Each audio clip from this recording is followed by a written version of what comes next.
Let's talk about the best loafers for different budgets. Jordan, I believe. Jordan loafers. I have a hair on my neck. It makes you want to cry. Hi friends, welcome back to my channel. My name is Sabs and I love all things fashion and handbags. Today's video will be a helpful one if you are in the market for some new loafers but you're not quite sure where to start looking or what price points you should even be considering. In one of my accessories that I find chic videos, I was talking about the types of loafers that I personally enjoy styling, and I happened to get asked a couple different times to create a list of loafers that I would recommend for you guys, and that is why I'm here today. I created a list of 13 loafers with different styles and at various price points that I would recommend for you guys. I have a pretty good selection of loafers in this list. There's some medium low price points all the way up to some luxury loafers, so I think there's something for everyone in this list. Fingers crossed. Before we get started with my list, I just wanted to disclose that these are only the loafers that have been on my radar lately, and so that means that this list is by no means exhaustive of all the good loafers out there. I bet there's so many more options that I have not even considered, but this is just a list of loafers that have either been on my wish list at some point or another, that I own, that I've tried on, or simply that I've seen other people style them. So keep that in mind when you listen to my list. Starting with the most inexpensive loafers that I've had my eyes on, we have the modern loafer from Everlane. I picked this one because they come in 3 colorways, they're genuine leather, which technically speaking, all the loafers in my list are genuine leather, but I just wanted to disclose that right off the bat. Another thing that I like about this loafer is that, as the name implies, it is a modern take on the classic loafer. By definition, loafers are a slip-on shoe with no laces and a low heel. The rest of the differences that we see in various loafers are just people's preferences in style, honestly. For example, we have penny loafers, tassel loafers, horse bit loafers. Those differences are just in the details. But this pair is the most basic in our list. It is a minimalist style and you can't go wrong with it if you want your basics to be proper basics. Our next loafer is the Whitney leather loafer from GH Bass. I only really discovered this brand around this time last year when Holt Renfrew was having their late holiday sales, I believe. I was immediately impressed with the silhouette of these shoes. It seems this brand primarily focuses on loafers for both men and women, and that is just something that is always a green flag when it comes to brands for me, because when you see a brand is so focused on one type of shoe, then you know that they've mastered it. And therefore, I think this is just an uncomplicated recommendation from me. Generally speaking, I do like to buy my shoes from brands that concentrate on footwear only, and especially when it comes to GH Bass, they basically only do loafers, and they seem to do a really good job of it, because when I was scrolling through the different options of loafers they have, I saw so many variations of this classic pair of shoes. They were all basically brushed leather styles, but I really liked that they had the tassel loafers, penny loafers, and some that were a bit more edgy with buckles and square toes. It seems like they're doing some experimental designs, but the one I recommended, the Whitney leather loafer, seems to be a good classic one. That being said, I did purchase a pair of their shoes last year to try on at home, and when it got to me, I mean, immediately I really did like the stitch work and the leather of it when I was looking at it, but when I put it on, it did feel a little bit like the leather was too stiff for my liking. It seemed like the type of shoe that needed some breaking in, which for me, that's not always the best option. I have quite sensitive feet, so I tend to avoid going for shoes that have overly stiff leather that does require breaking in before you can wear it comfortably, so I had to return them. But if you tend to wear your loafers with socks anyway, then breaking them in might not be such a painful experience. To each their own, right? But another plus in favor of GH Bass shoes is that if you wait to purchase them in the holiday seasons, they do tend to go on sale, so you would be able to save quite a bit on these shoes. Next, we have a slightly different pair of loafers. They are the Emma driving loafers from the brand Bobbies. They are handcrafted with wrinkled leather, which in my experience is always a bit softer and more comfortable to walk in. I haven't worn these shoes myself, but I have friends who swear by Bobbies shoes and boots, so I am inclined to believe that all their shoes are high quality, and these pair of loafers do look so cute. There's something so low maintenance and cute about driving loafers, and it's obviously in the name. It's meant to be a more comfortable pair of shoes for driving, so it would definitely be on the more casual end of the spectrum for loafers, but for summer, I feel like these would be such a cute option. Next up, we have the Alex slip-on loafer flats from Vagabond Shoemakers. I had to write down all the names of the different loafers on my laptop down here because I knew I was just gonna forget about their titles, but I will be looking down every once in a while to make sure I'm not mixing these up because I have 13 shoes on this list, okay? I really like the shape of these shoes because it has an almond toe as opposed to a round toe box. This usually does tend to look a bit more flattering on the foot, although admittedly less comfortable in most cases because it does narrow around the toes. Obviously, this depends on your preference for shoe shapes and your foot shape, of course. I wanted to include this pair because I'm generally a big fan of Vagabond shoemakers. I find that they have high quality, long lasting footwear at pretty decent prices. I mean, we have to keep in mind that this is not fast fashion prices, but they are high quality items made to be worn over and over and over again, and that is reflected in the price. Next, we have to talk about another one of my favorite brands, W Concept. Although technically W Concept is the online retailer that carries these different brands, but the loafer in question is the rolling square toe loafers by In the Star. I obviously had to include a square toe loafer in today's video as well, since square toe shoes are having such a moment this year. I love this pair of loafers so much because it looks very comfortable and low-key, but at the same time it has some distinct design features that I'm a really big fan of. I really like seeing the neat stitching along the top of the shoe. It's not contrast stitching or anything, but you can still visibly see it. The soft curved edges of the square toe is kind of edgy, but still kind of wearable for anyone who doesn't want to be completely outside the norm with their fashion statements, but it is still kind of a statement on its own. You know what I mean? And then we have the dainty double buckles on the top, which dresses it up a little bit. And the glossy finish of the leather is another more dressy element about these shoes that makes it easier for you to dress it up for skirt outfits if you wanted, like if you wanted to wear it to work or anything. These loafers would be perfect for a little bit more dressy functions. Now let's get back to another more classic loafer style. We have the rivet brushed coffee brown leather loafer from Alohas. This one is a true penny loafer style, super chic with the brushed leather and the 2 cm heels. These are basically the shoes that pop into my head when I hear loafers. Essentially, this pair would be my recommendation for anyone looking for an OG type of loafers, but in no way does that suggest that this is boring or basic in any way, because these kind of loafers, in my opinion, can be dressed up very easily. The fact that it has brushed leather makes it look a little bit fancier, and you could easily enjoy wearing them with basics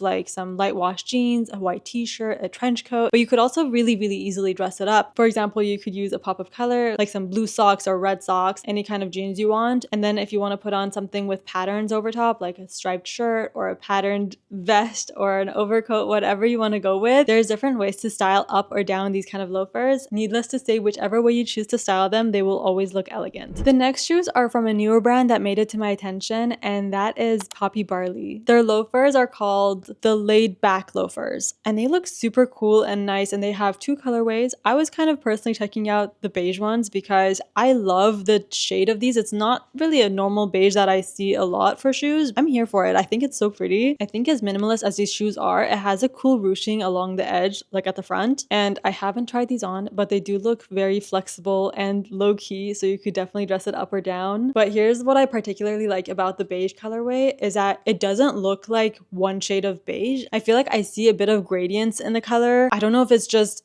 the images online that show it that way, but if I see it in person, I'll get back to you guys. This one is definitely on my wish list, although the price is a bit up there, but who knows, I might go in person, try it on, and then think, okay, it's definitely worth the price. The next pair of shoes that I have are from Banana Republic, which actually surprised me a little bit, to be honest. Nothing against Banana Republic, I just don't really buy shoes from clothing brands because I think you should buy footwear from footwear brands, but I feel like over the last 3 years, Banana Republic has been putting a lot of effort into their leather goods in general. Like their leather jackets have been a lot more elevated than before. Their shoes and bags have also gotten a lot nicer and a lot more expensive.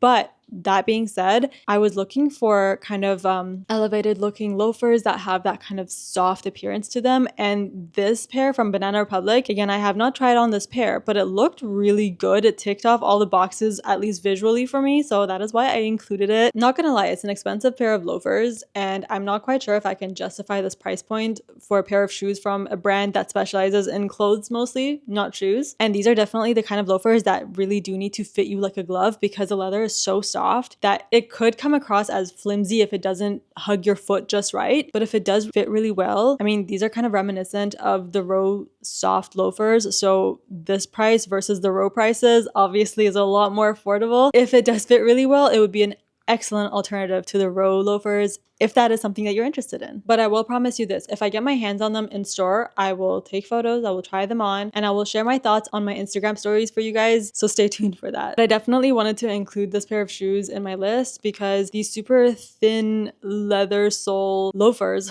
have been trending a lot more recently, and I'm actually not 100% sold on them in terms of comfort. Like, I don't know if it's actually that good for you to be walking around with super thin sole shoes, but I need to try them on and make up my mind properly. But for now, I wanted to include them as alternatives because we will be covering some more expensive luxury loafers that are kind of a similar style. Our last pair of loafers in the mid-range category is from a brand called Flattered. These loafers are the Sigrid Leather Patent Brick Red. Wait, the Sigrid Leather Patent Brick Red. There's just no way to smoothly say that. I just really wanted to include a more out there type of loafer. This is a tassel loafer, and honestly, I have a soft spot for tassel loafers because the first loafers I ever had, if I'm not mistaken, were tassel loafers. My mom bought them for me when I was in grade 7 or 8, and I wore them to death. I loved them so much. Quite literally wore them every day until they fell apart, and then I eventually outgrew them, so they really were done. Now that I see this pair, I just find them so flattering. I love the shiny red colorway that they come in, and also the fact that it has the almond shaped toe instead of a round toe. Again, you guys know I'm a big fan of this shape. This pair is just stunning and kind of a statement as far as loafers go. So it's a 10 out of 10. I would definitely love to try them on or own them. They are fabulous. Chef's kiss, no notes. All right, now we have finally reached the luxury choices of loafers that I have included in this list. I know that sometimes when we see the prices for these luxury shoes, it makes you want to cry, but I mean, at the same time, some of us really do enjoy some luxury now and again. And if you want to spoil yourself, I just wanted to include these options just in case you were considering them. So here we go. For the first one, this is number 10 in our overall list, but the first one of the luxuries is the YSL loafer. Wait, they are called the YSL Le Loafer Penny Slippers in shiny creased leather. This one has been kind of taking over social media. They were kind of newish about 6 or 7 months ago, but right away they caught my attention and I was really into them from the beginning. So that's how I know I like this style. It's not the exposure effect that's making me like it. I've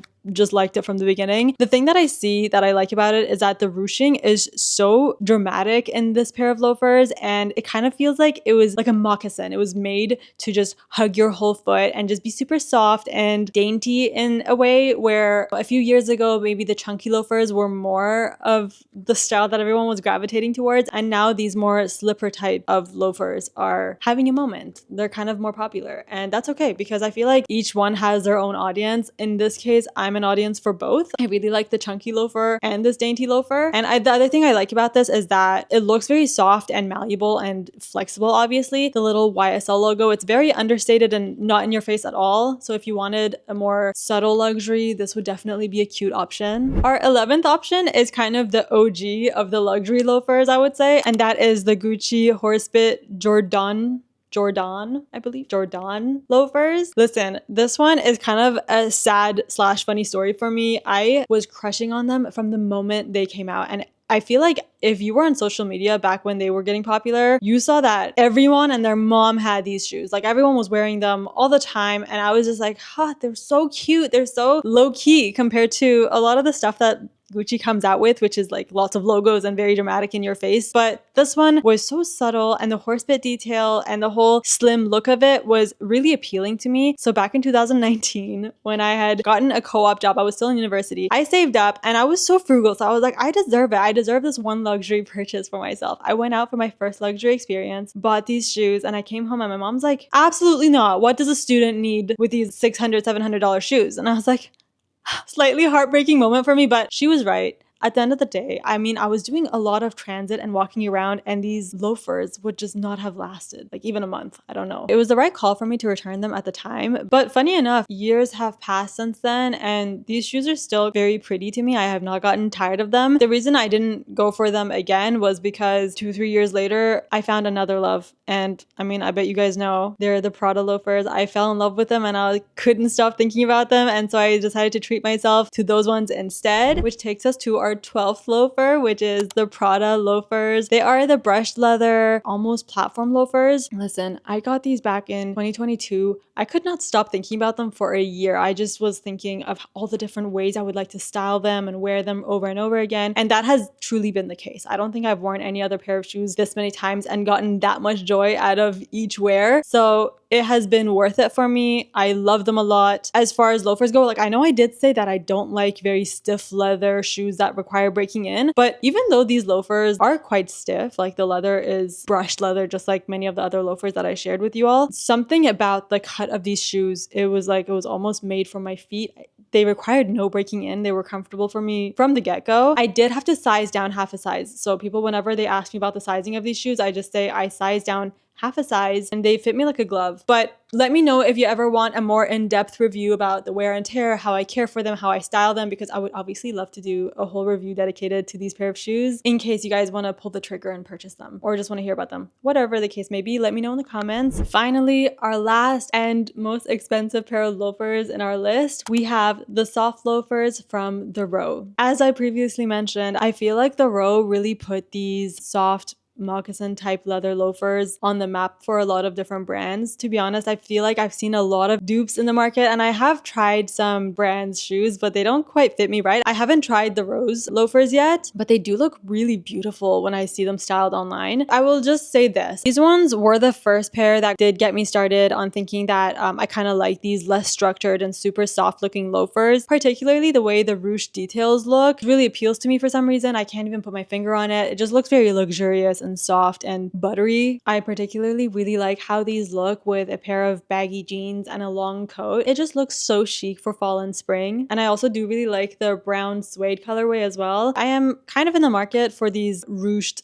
soft loafer types. Now I'm not in a rush to acquire one because I know they can be on the pricier side, the nice ones anyway. Since I already have my structured semi-platform Prada loafers, I feel like I'm kind of ready to venture into the soft loafer category now. That is everything that I had on my list of loafers that I would recommend to you guys. I know that I have not tried on all of these myself, so I can't 100% vouch for their comfort, but I do think that they are all on the higher end of the spectrum in terms of quality and their durability and their craftsmanship. I really wanted to include some more lower priced options as well, but to be completely honest with you, I did go out and go to more affordable brands and some fast fashion brands and tried on their leather soft loafers as well. To be completely frank with you, they looked terrible. Like they didn't fit right. They would either jut out in a really unflattering way around the ankles. They wouldn't fit me snug the way they should. It just looked really cheap and wrong. And so that is why I didn't include any of them here. Like I said, I did try them on. I tried on 3 different pairs from 3 different brands and they didn't work out for me. I'm not going to name them, but I just felt like I should explain my reasoning for these options and their pricing. As usual, please let me know in the comments if there are any brands or any shoes that I missed in my list that you guys really like or are big fans of. And do let me know also if there are other kinds of lists that you would like me to accumulate for you guys, because I'm like chronically online. I'm always checking out various things, and even though I don't purchase all of them for myself, I do have some opinions about certain brands and certain garments and shoes and bags and things like that. So I'm always happy to share my thoughts and opinions on those to whoever's listening. I hope you guys have a wonderful rest of your week, and I will see you guys in next week's video.